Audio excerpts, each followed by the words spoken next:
I bought that house to find silence. But with just one photo, I posted the snow-covered balcony. The morning light reflected through the glass.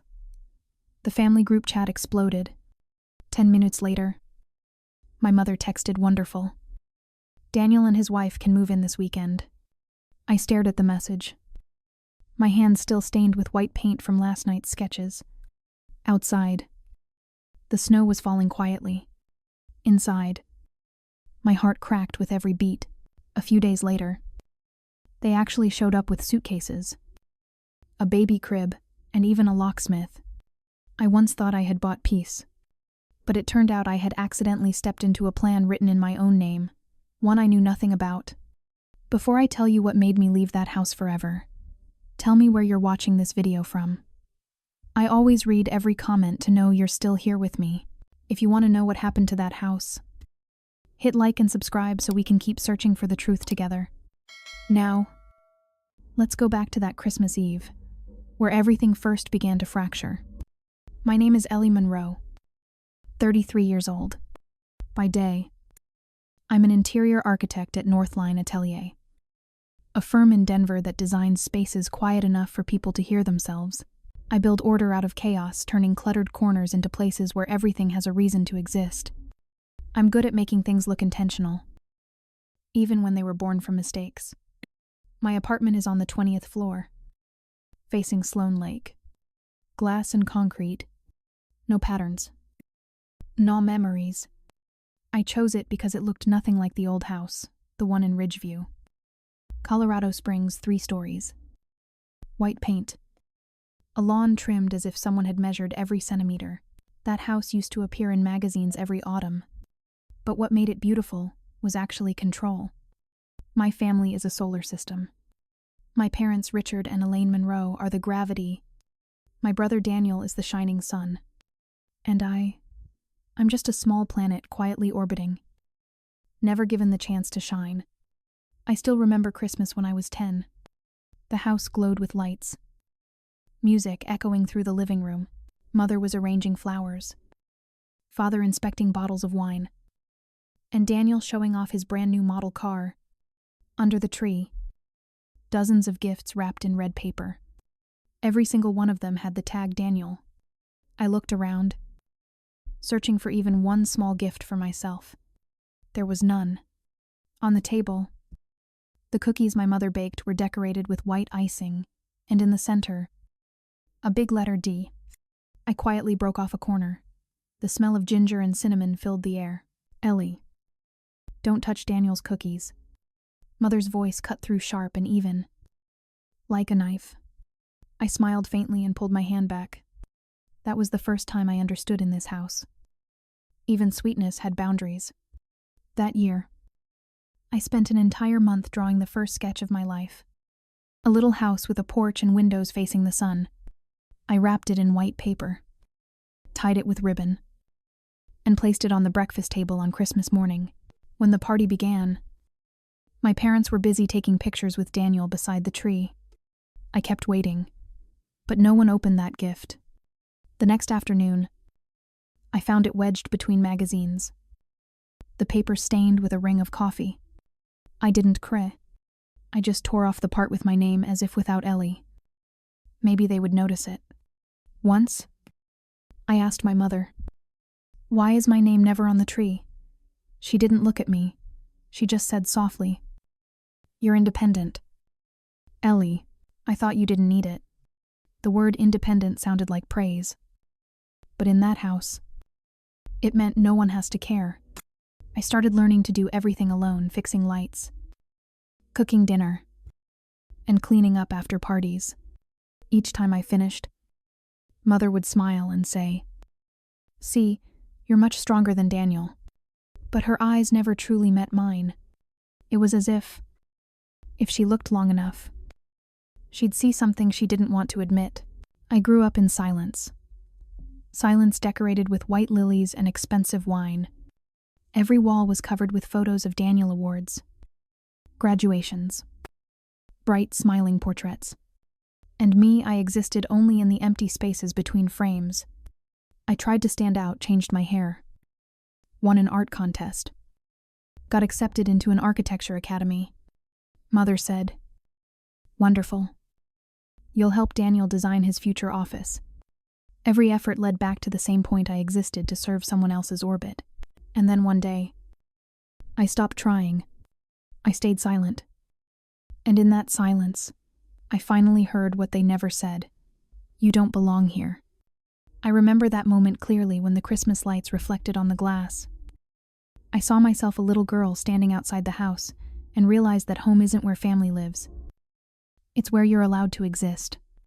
I left Ridgeview at 23, carrying only one, drawing a house without a name. 10 years later, I built it again with steel, glass, and silence. For the first time in my life, I knew what it felt like to truly own a place that belonged to me. I arrived at the office earlier than usual. The meeting room was still dark, the light reflecting unfinished sketches onto the glass walls like fragments of thoughts not yet complete. From the 15th floor, the city below was still veiled in mist. People called this a $1,000,000 view. I called it a way not to miss home. I turned on my computer and checked the layout for the Aurora Tower project.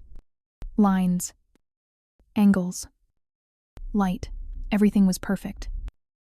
Almost to the point of coldness, at Northline Atelier, where everyone was a cog in a greater machine. I learned how to stay silent and let success speak for me.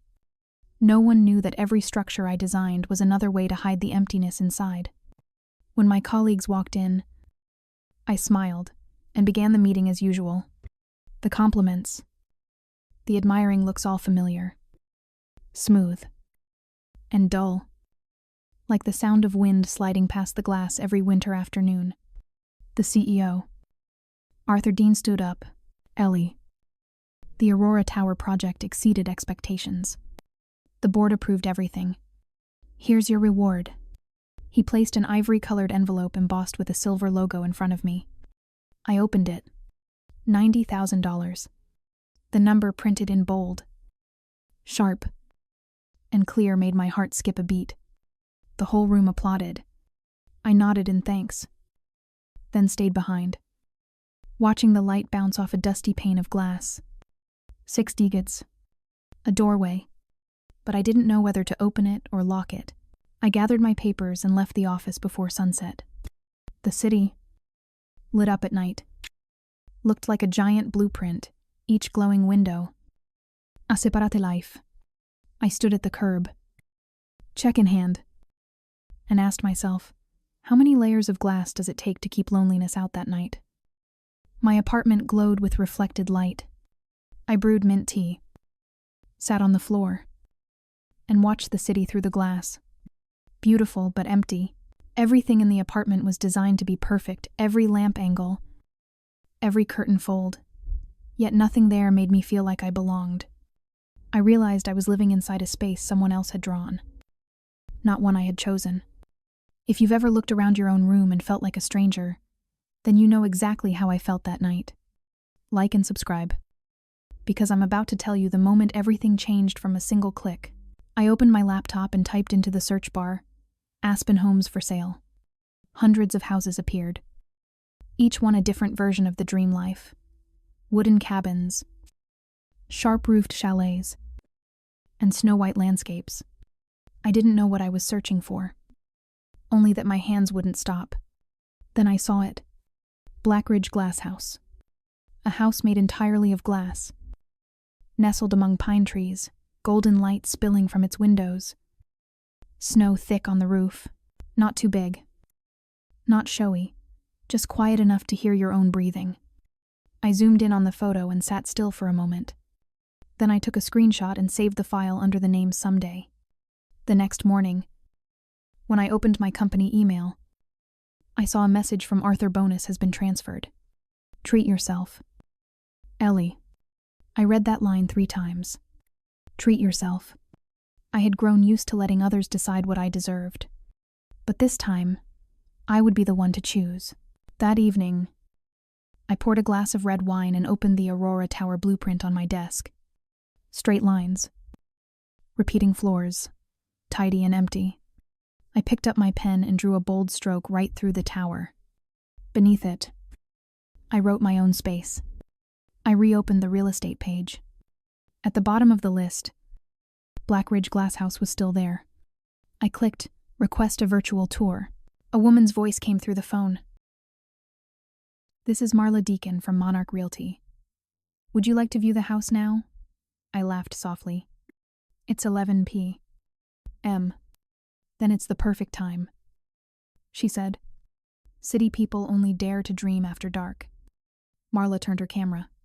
The image appeared: glass walls, wooden floors, soft light reflecting off the snow. I felt something inside me slowly loosen, like taking off a glove you've worn too long. "Shall I send the contract right away?" Marla asked. I took a deep breath, watching the glow on the screen. "Send it," I said, my voice steady in a way that surprised me. She smiled. "All right. Elly, welcome home." When the ding of the incoming email sounded, I knew I had just signed not only a purchase agreement, but the first declaration of my life. From now on, I would no longer build homes for others. I was designing territory for myself. That night, the glass apartment reflected thousands of lights from the city beyond. Everything was so quiet that I could hear the second hand gliding across the clock face. The laptop screen lit up, and an email from Marla Deacon appeared with the subject line, "Purchase Agreement, Black Ridge Glasshouse."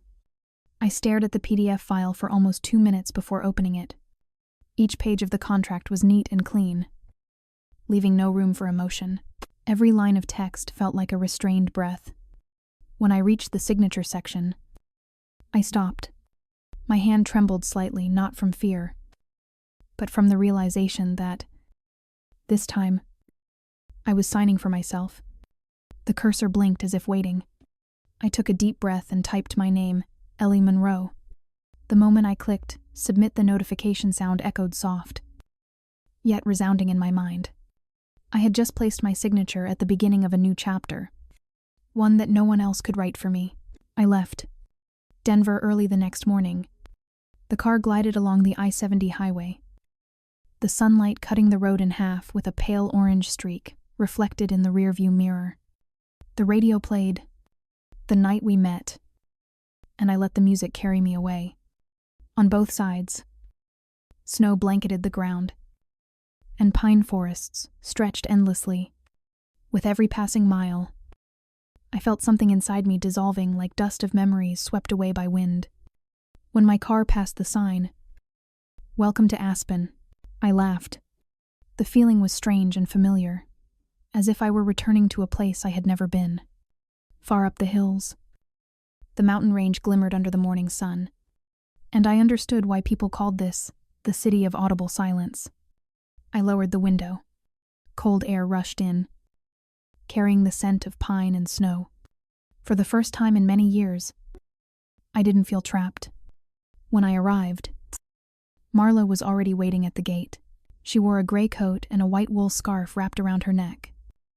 Her smile gentle, but her eyes bright. "You're right on time," she said, her voice calm yet warm. I stepped out of the car. Behind her, the glass house stood quietly in the forest, transparent walls, slanted roof, and snow resting on the porch. Golden light spilled from inside like a greeting. The door opened. Warmth poured out. Along with the scent of wood and cinnamon, I stopped right at the threshold. The air inside was still as if someone had removed sound from the world. "Is this it?" I asked softly. Marla nodded. "Yes. And if you want it, it's yours." I stepped in. The sound of my shoes on the wooden floor echoed distinctly, as if the house were responding. Everything was simple yet refined light, filtered through the glass roof, reflecting each flake of snow still clinging to the pine branches outside the window. I placed my hand on the glass wall. Cold, but not distant. "I once drew a house just like this," I whispered. Marla smiled. "Maybe it's been waiting for you for a long time." We sat at a long oak table, papers stacked neatly in piles. "Marla pour café." The aroma spread across the room, blending with the scent of melting snow. "This is the first transfer," she said. I logged into my bank account and saw the number, 90,000 appear. My eyes lingered on the digits. And this time, instead of emptiness, I felt warmth rise in my chest. I confirmed the transfer. A small chime rang crisp, like the sound of a door locking shut. Marla handed me a pen. "Sign here as well. One more signature, and the house will officially be yours." I signed, and as the pen touched paper, the late afternoon sunlight streamed through the glass wall, casting a soft amber glow over the words Elly Monroe. Marla looked at me for a long moment. "The house," she said slowly, "only truly belongs to the one who dares to open its door." I smiled. "I just did. Have you ever signed something that made your heart beat faster than reason? If you have, comment yes below, because you'll understand exactly how I felt when I held that key in my hand." When Marla handed me the final folder, she said, "I've registered this contract under an intermediary company, Black Ridge Holdings LLC. It helps protect your privacy and avoids legal complications with personal assets." I nodded, not suspecting a thing. Her tone was confident and steady, the voice of someone who had done this hundreds of times. She placed a cold silver key into my palm. "Welcome home, Elly." I closed my hand gently, feeling the metal slowly warm against my skin. The evening light poured through the glass wall, reflecting both our faces, mine and Marla's, two women, two different worlds, both staring at the same house. I didn't notice the small detail printed in the corner of the paper authorized signatory M. Deacon. All I knew was that, for the first time in my life, I didn't need anyone's approval. I only needed my own. Later, when everything fell apart, people asked me, "At what moment should you have stopped?" I thought of that night, of that contract, and I realized it was that very ding of the successful email, that sound which opened the storm. Late afternoon. The road up Ridge Hill was blanketed with snow. The tires slid lightly across a thin layer of ice, leaving behind a faint trail reflecting the pale orange of the sunset. When Elly turned off the engine, the cold air rushed in carrying the scent of damp pine wood, metallic snow, and fresh resin. In front of her, the glass house stood tall, dark, sharp, and still, as if holding its breath, waiting for her to step inside. She placed her hand on the glass, feeling the chill seep all the way into her bones. "I'm here," she whispered. The click of the turning lock sounded like a ritual, the beginning of a new chapter. The door opened, warmth spread outward, gentle as an embrace. Inside, golden light spilled onto the wooden floor, climbing up the walls and the high ceiling. No one waited. No voices. Only the silence of freedom. Elly lit the fireplace. The flames danced in the glass, light scattering across the room. The scent of burning wood, mint, tea, and melting snow blended into a strange, peaceful fragrance. On the table, her laptop displayed an unfinished design, but she didn't touch it. For the first time in years, she didn't need to create anything. She wrote in her brown leather notebook, "First night, Ridge Hill. At last, I can hear myself breathe." Outside, snow covered the balcony rail. Each flake melted slowly, reflecting the glow of the fire. She closed her eyes, letting her breathing fall into rhythm with the wind. Then suddenly, from a distance, came a faint sound, maybe a branch falling, or the sound of another door closing somewhere. Elly opened her eyes. The space was still quiet, but that quiet had a shape.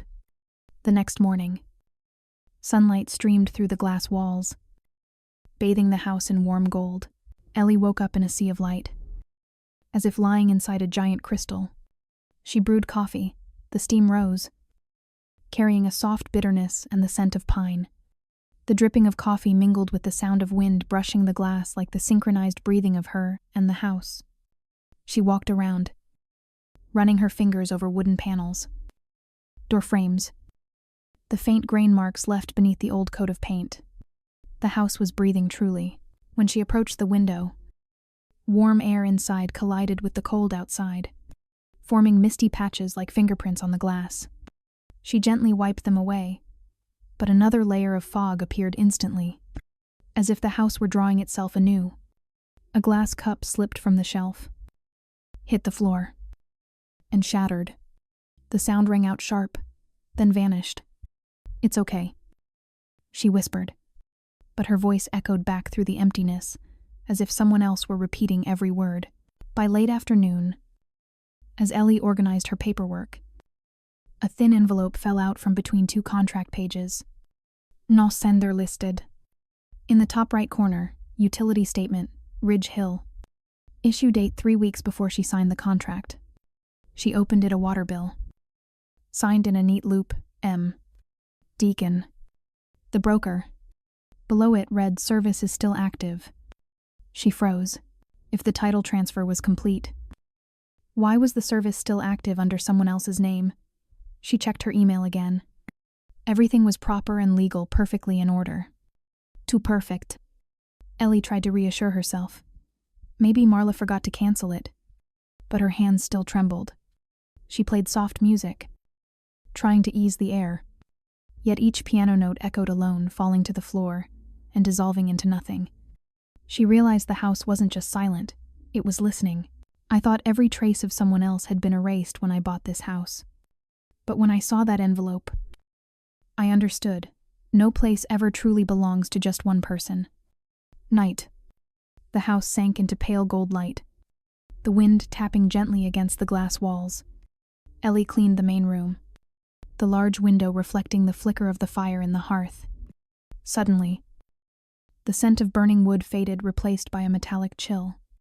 Like a key dropped into water, she wiped away the condensation on the glass, and saw her own reflection blur with the shifting light. A second later, that smile changed. It wasn't hers. Behind her, through the reflection, a figure stood, half a head taller, motionless, staring straight at her. Elly spun around. The room was empty. Only the wind slipped through the crack of the door, the curtain trembling faintly. She turned back toward the glass. Her hand was shaking slightly. Across the misted surface, new words appeared, trembling, as if written by a fingertip. "Welcome home, Elly." She stepped back, her heartbeat pounding. The face reflected in the glass was still looking at her, but this time, it no longer moved when she did. Saturday morning. Sunlight poured through the glass walls, spreading across the house like thin honey. Elly sat on a brown leather chair, holding a cup of coffee, listening to the only sound in the room, the wind slipping through the cracks of the door. For the first time in years, she thought maybe she could share something without it being twisted. She opened her private Instagram, followed only by a few close friends, a few colleagues, and a handful of old memories. A simple photo, the snow-covered deck, a coffee cup, and morning light glancing across the table. Caption: "Bought myself a quiet place." She pressed post. The tiny click sounded like a silent congratulation. Elly smiled, believing the post would drift unnoticed, just like the way she wanted to live: quiet, private, and invisible amid the noise of the world. She had no idea that her silence had just become the loudest echo in her family. 10 minutes later, her phone began to light up. Ping. Ping. Then ping again. Relentlessly. A familiar sound. But this time it came in waves, like someone knocking without pause. Elly frowned. She hadn't enabled notifications for any group. Then the screen lit up with the name Monroe Family Updates. She had almost forgotten that group existed. The place where her mother sent pictures of pies, where her father shared stock charts, where her sister posted weekly videos of her son playing piano. A perfect family, sustained by emojis and group chats. Now the notifications rolled in like a storm. Whose house is this stunning view? Aunt Linda. Wait. Elly bought a house. That deck. It's perfect for family Christmas. I didn't know she moved to Aspen. Elly froze. Someone had taken a screenshot of her private post and shared it. Each ping felt like a cold fingertip tapping her skin. The phone's light reflected off the glass behind her, making the entire room feel illuminated from the outside. Then the message she feared most appeared. Mom, that's wonderful. Sweetheart, Ethan and Claire can move in by Friday. Their lease ends this week. We'll help with groceries. Elly stared at the words. No question. No permission. Just a command wrapped in kindness. She typed quickly, Mom. This isn't a rental. It's my home. The 3 dots typing blinked for a few seconds. Then came the reply, Oh, honey. Don't be dramatic. It's a family house now. Don't you want us together for Christmas? The air in the room thickened. Elly set the phone down. Her palms damp with sweat. She looked out the glass wall, snow falling, piling on the deck. Each flake tapped gently against the window, like soft knocks. And she understood. Even silence can be stolen. When someone believes they have the right to own it. The phone vibrated. Dad flashed on the screen. Elly inhaled deeply and answered. Her father's voice was low, a little weary, and laced with something familiar authority. Elly, your mother's worried sick. Don't make this a big deal. The house is huge. Leaving it empty is wasteful. Ethan has a wife and a baby on the way. You should help. Help. Her voice was soft but sharp as a blade. I didn't buy a house to turn it into someone's dormitory. A long silence. Don't be childish. Elly, he said slowly. Family is family. Property should serve the common good. The word property sliced through like a cold blade. Elly gave a dry laugh. Yes. I understand now. I'm not part of the family. I'm part of the property. He sighed. You always have a room at home. Elly. And this house, she said quietly, has no room for anyone else. She hung up. No shouting. No trembling. Only the heavy quiet between 4 glass walls. Elly stood and walked to the window. The light from her phone reflected across her face, pale and cold. Outside, the snow kept falling. Each flake melted slowly against the glass, leaving faint streaks like fingerprints. She sat down on the floor, her back against the wall, eyes on the glass ceiling. The glow from her phone flickered with every new message. The room lit up once more, like the forced rhythm of a heartbeat. She opened the messages. It's just temporary. Don't make things awkward. We're family. Elly. She read each line, not angry. Just tired. She had once thought freedom came the moment she left them. Now she knew true freedom begins when you stop explaining. Elly stood and poured more coffee. Steam rose, fogging the glass, then vanished quickly. Like every apology in her family, never lasting long enough to mean anything. That night, Elly opened her laptop. The screen lit up, reflecting her face no longer trembling, only a deliberate calm. She created a new folder, Boundaries. She saved screenshots of every message, every typing, every heart emoji. Each click rang out like metal striking glass cold. Precise. Final. When she saved the last file, she looked up at her reflection in the glass wall. The glass house was no longer a refuge. It was a courtroom where she was about to rewrite what her family meant by belonging. If they want to make me the obedient daughter again, she said slowly, they'll have to learn to live inside my boundaries. She placed her hands on the keyboard. The blue light slid across her skin, a new line drawn. Outside, snow fell endlessly, covering every path. In the glass before her, she saw herself small, alone, but finally standing exactly where she was meant to be. The sound of an engine broke the stillness of the morning. Elly looked up from her desk. A gray SUV was crawling slowly along the snow-covered road leading to the house. Its headlights cut a sharp beam across the glass walls, throwing cold silver blades of light on the interior. She had never shared this address with anyone in her family. And yet, The car door opened. Her mother stepped out first, red coat. Bright smile. Looking as if she had just walked out of a Christmas card. Behind her came her father. Carrying bags. Calm and composed. Ethan and Claire followed, holding their sleeping baby. Dragging a suitcase so large it was absurd. Elly froze. Her hand still held the steaming cup of coffee, but the liquid inside trembled with her heartbeat. Surprise. Her mother lifted her hand, her voice high and delighted. "We wanted to surprise you. Ridge Hill is just gorgeous." Without waiting for an invitation, they walked through the gate. Stepping over the snow Elly had cleared that morning, they flooded into the house, bringing with them perfume, footsteps, and the noise of family. Her mother set a pie box on the table. "Sweetheart, I baked apple pie. You love this." Remember? Ethan pulled open the curtains, glancing around. "Wow, this place is amazing. Is there a room for us upstairs?" Elly clasped her hands together, trying to keep her voice calm. "I think you should have asked before coming here." "Oh, come on, Elly," her mother interjected, smiling. "We're family. You're acting so distant." The air thickened instantly. Her father sat down, opening his laptop as if it were his own office. Claire placed the baby on the sofa. "He'll get used to it soon. This house is so warm." Elly looked around. The once silent glass house was now filled with voices, perfume, and a child's cry. She felt like a guest inside the space she had built with her own hands.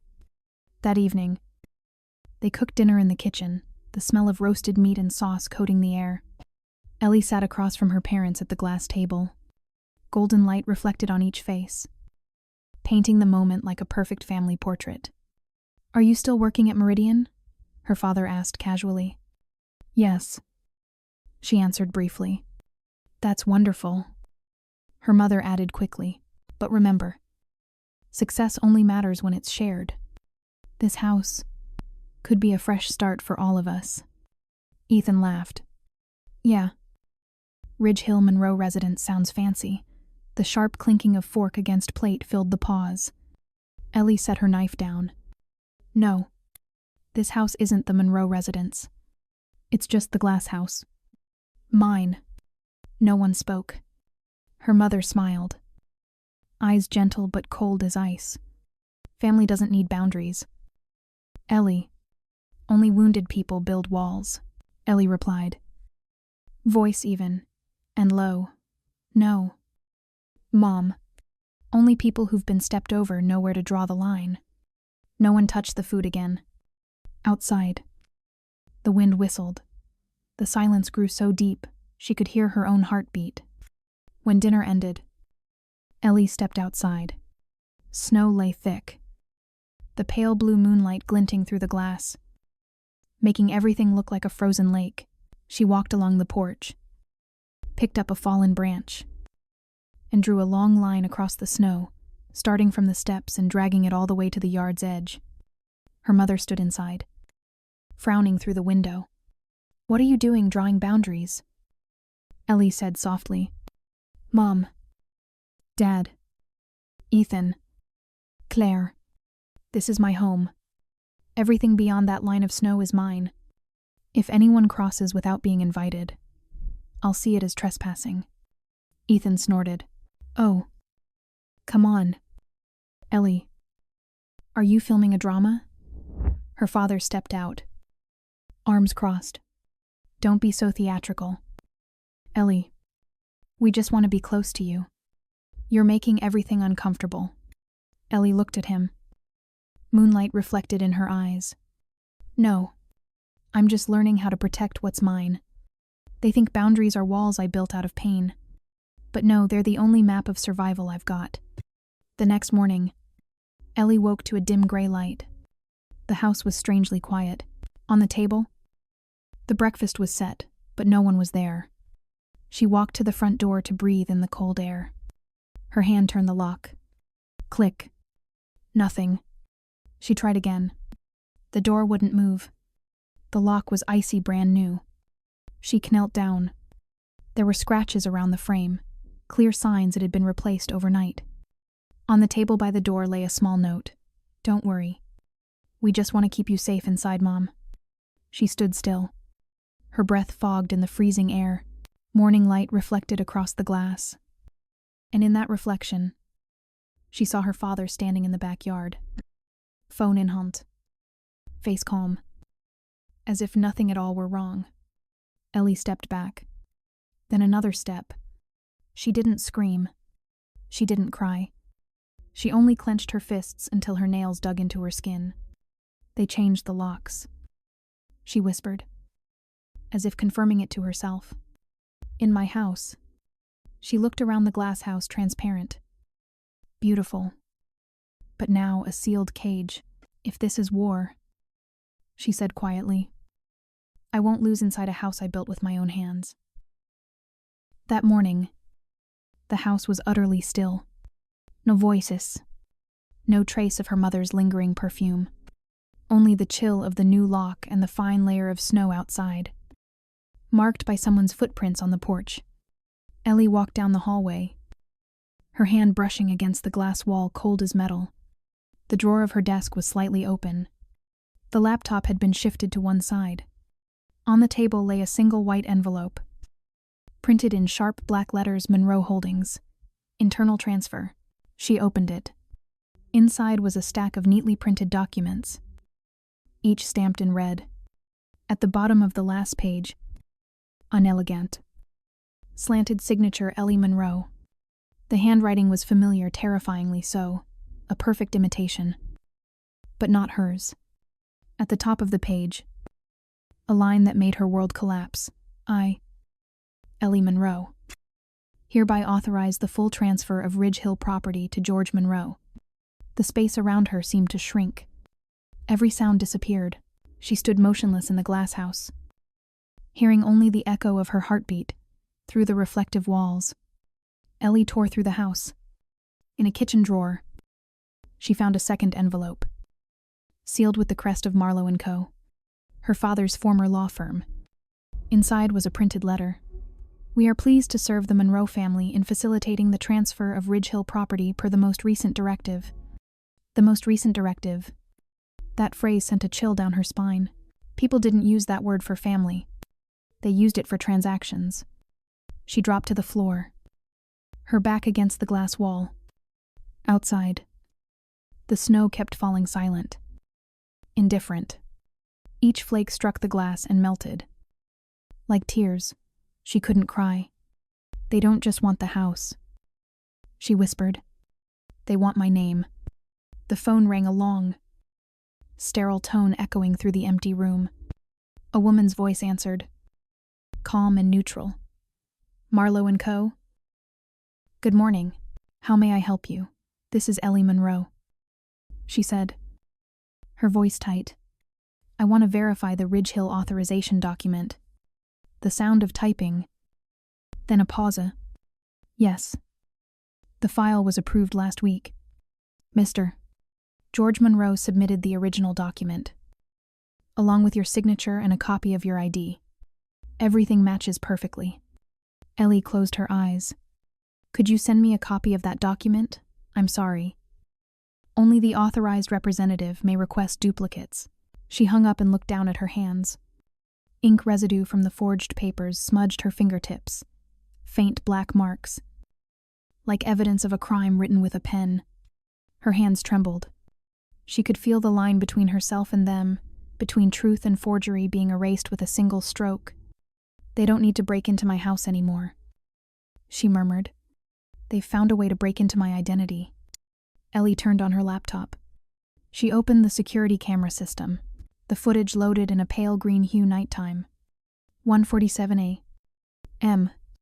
A shadow appeared by the back door, moving slowly, careful not to make a sound. Thick coat, hood pulled low.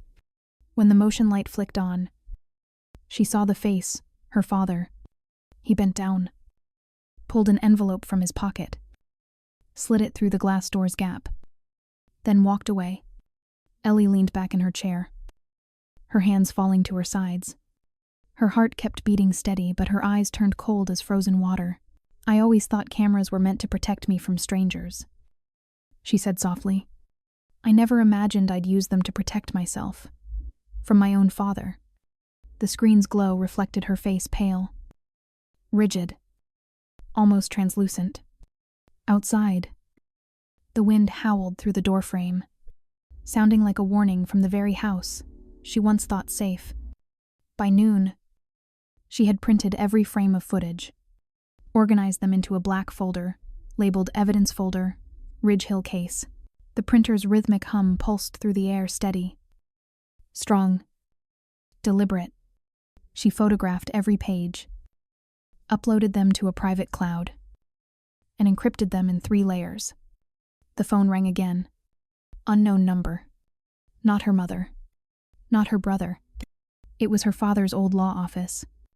Elly answered. "This is Elly Monroe." A man's voice came through low, slow, and slightly hoarse. "Miss Monroe, I figured this day would come. I used to work for your father." Elly paused for a few seconds, then spoke, her tone like steel. "Good. Because today, you're going to work for me." He gave a short, cutting laugh. "I must admit, you sound just like him. But there's one difference: you have evidence." Elly replied, cold and measured. "I don't need power. I need justice." Outside, the wind slammed against the glass. Afternoon light streamed into the glass house, casting her reflection onto the wall, 2 overlapping versions of herself, the frightened daughter, and the woman ready to fight back. She shut off the printer and slid the folder into her leather bag. Before leaving, she looked around the house one last time and whispered, "If they think I'll stay silent, they've forgotten I was born from silence, and I learned how to make it terrifying." She opened the door. The wind rushed in, freezing her skin. Snow spilled over the steps. Elly tightened her grip on the evidence folder. No more trembling. No more fear. "If they want to paint me as the crazy one," she whispered, "I'll show them what a crazy woman can do with the law." The conference room of Marlowe & Co. sat on the 14th floor, walls of oak and transparent glass. Elly walked in, gripping the black leather case tightly in her hand. The air smelled of paper and cold coffee. "Mr. Marlowe," a silver-haired man with steel-rimmed glasses, sat at the head of the table. His gaze was sharp like a scalpel. "Miss Monroe," he said evenly, "your father was a respected client, but if these documents are authentic, he could lose all control over both his company and his personal assets." Elly placed the folder on the table. The soft thud broke the stillness. "I don't want him to lose everything," she said. "I just want back what's mine." He studied her for a long moment. "I see his reflection in you, but perhaps you're learning to use his intelligence against him." Elly didn't answer. She simply unlocked the case, took out a USB drive, and placed it before him. The lights dimmed. A large screen flickered on, casting white light across Elly's face. The first image appeared: her father, late at night, sliding an envelope through the glass door at Ridge Hill. "Mr. Marlowe narrowed his eyes, twirling a silver pen between his fingers. "This came from my home security system," Elly said, along with the forged documents, the real envelope, and an audio recording of his admission. Mr. Marlowe bent over the papers, inspecting every stamp, every signature. The quiet shuffle of pages filled the room, enough to open a case. He murmured, "But once we begin, there's no turning back." "I don't need a way back," Elly replied, her eyes fixed on the screen. "I've lived too long in his shadow." The words fell into silence. Only the steady hum of the projector remained, casting light across two faces. One is in control, the other breaking free from it. The door swung open. Her father, George Monroe, entered, accompanied by his personal lawyer. The air dropped a degree colder. He froze when he saw the screen, his own image projected on the wall. No greeting. Just a heavy silence between two people who once called each other father and daughter. You've gone too far. Elly. No. Father, she said quietly. For the first time. I'm going the right way. He gave a dry laugh, though his mouth was tight. You don't understand. Everything I did was to protect the family. That house, those assets, they're under my name. I was only managing them responsibly. By forging my signature, a long pause. George looked to his lawyer, then back at his daughter. The projector light threw his shadow onto the wall, distorted. Stretched. No longer human. You'd destroy the Monroe name over childish pride. No. Elly said. Is unwavering. I'm saving it before it becomes a joke to the entire city. The room felt drained of air. Elly inserted a second USB drive. Static crackled. Then her father's own voice filled the room. Let her sign it if she must. As long as it looks legitimate. Elly won't notice a thing. Her mother's voice followed. Faint and nervous. Are you sure? Completely. She's always believed truth equals justice. Let her believe it one more time. No one spoke.